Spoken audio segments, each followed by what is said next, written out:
sadly, the powers that be, it's that one team, one country attitude. So it just makes you wonder that from a purely business, standpoint as well, it's a great idea. You can sort of really flourish and boost rugby's appeal even more.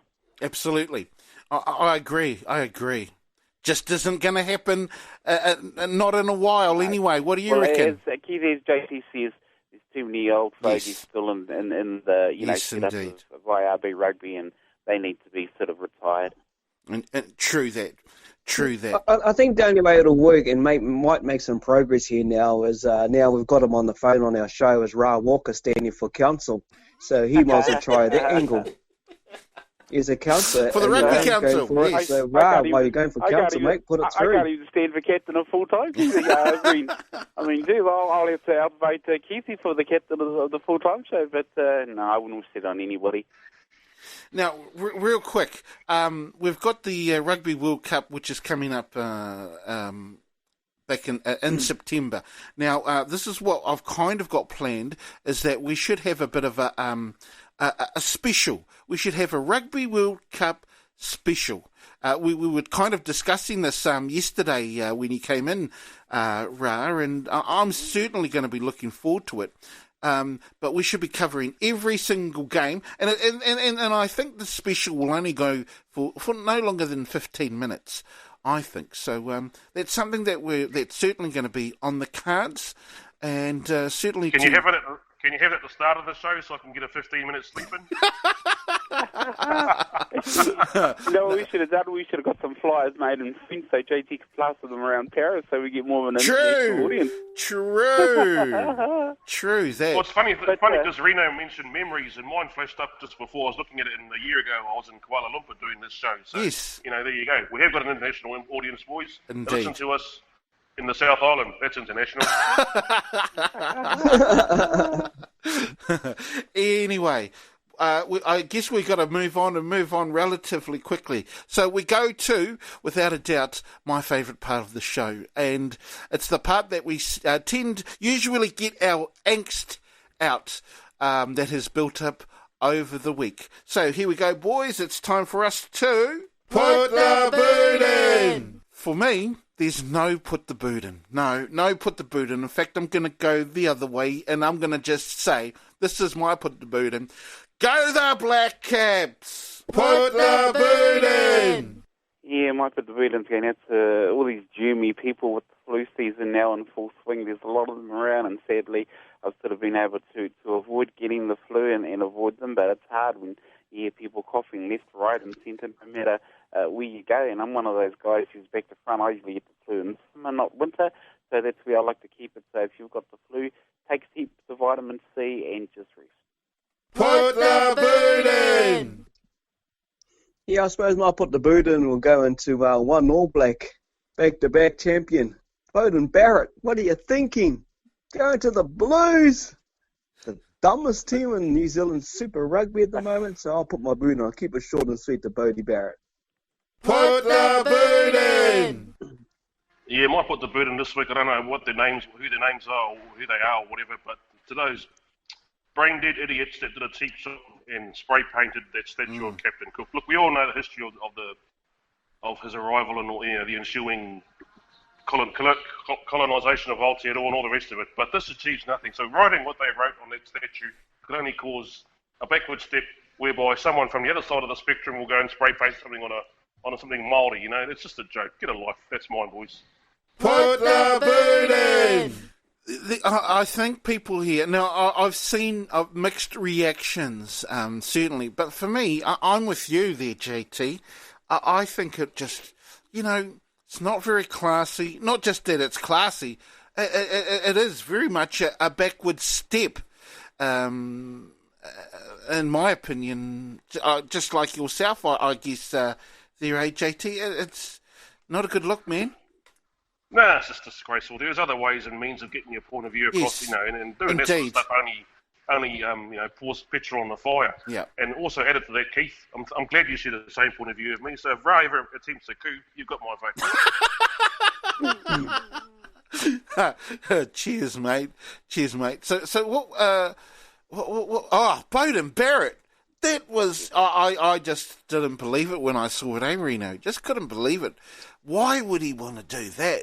I mean, I can understand him wanting to go overseas and make a bit of dosh for him and his whānau, but man, the Blues.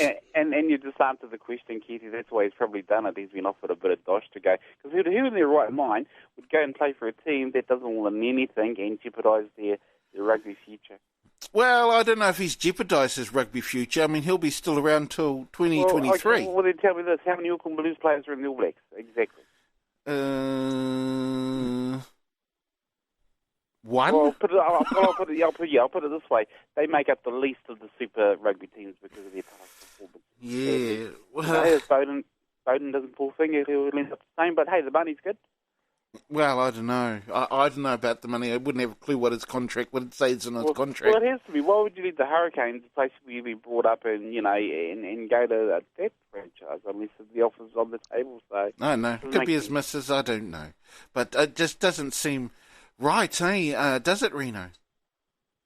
Well, I suppose he's done his time. He said it in his interview when he went live yesterday and spoke about it. And now these talks with Geordie too. He's on contract, so is he going to follow his brother? It's opened the door up now, something different that most franchises will be all getting into for next year, making sure the contract players are staying where they want to stay. Bodie's opened it all up. Well, you take your hat off to him. He's moving on. He's going to try something for the Blue. He ain't going to be the saviour. Everyone knows there's no eye in the red team. No. He's got to build with a new halfback, a backline. There's so much against it. TJ will work with Plumtree, find a decent first five, and I feel sorry for the other first fives up there, but the clause in this Japanese contract in the Auckland Blues is pretty formidable, so he's got a bit of opening there as well. But look, his wife's up there. I know he wants to settle down eventually, have a family, and his wife's going to be close to her family, so, with them being busy and Bodie's lifestyle, there's a lot that does come into play off the field as well. Yes. But yeah, it is a shock move to leave your franchise, mate, and I was like, what the hell? I said, oh, well, go Richie Mo'unga, go and claim to be the best number 10 I'll be in the honest, country. though, bro, I'll be honest, I think, and I'm the biggest Beauden Barrett fan that there is. I've just been a huge Beauden Barrett fan since you're Captain Hurricane, Keithy. Of course I am. And when he came into the All Black fold, I was saying that he should be the first five. He should be this, because I ranked him ahead of Dan at the time. When he kind of came in after a while, but they started him at fullback, or they put him at. Usually he would be coming off the bench as a utility player. So I'm a huge fan of Beauden Barrett, but I'm saying I think Richie Mo'unga is the best first five in the country, and he should be getting the start because boy, he's just got. I guess I don't know what he's got, Richie Mo'unga. But I think he should be the starter, that is for sure. But yeah, wow. It fathoms me, man. It fathoms me. That is pretty much us here on Full-Time. I want to say a big thanks once again. Always wonderful to be able to catch up with you there once again, Raa.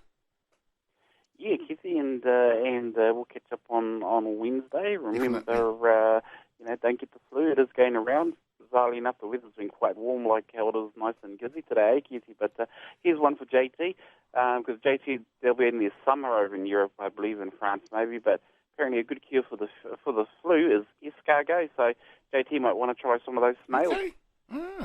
Fair enough. Yeah, it's the slime and the snails. Apparently, it's a good lubricant for congestion and all that sort of carry. I guess you'd know all about that. Not really. I was putting JT to go and start with while he's over there.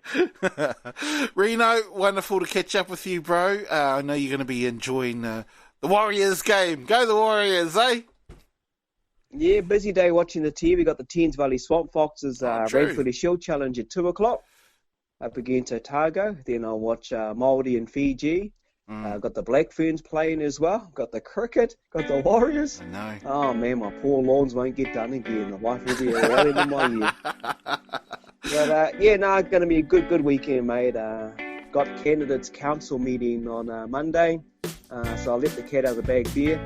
Standing for council this year, my first time. So the drive to push me into it is tenfold, and I can't turn the people down, mate. So I'm going to have a shot at it, Raa. I'm going to give it a go, bro. Nice. You heard it first here on Hey, Rino, Fooltime. and I'll give you one of my catchphrases. Give the people what they want, and the people will give you what they need. Okay. Kia ora, bro, Rino.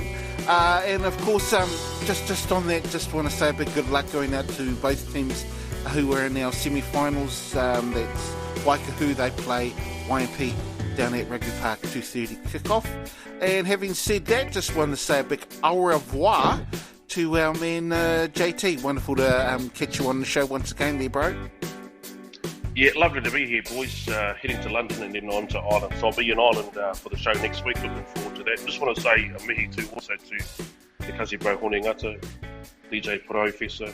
Mau tangata, bro. Turanga FM.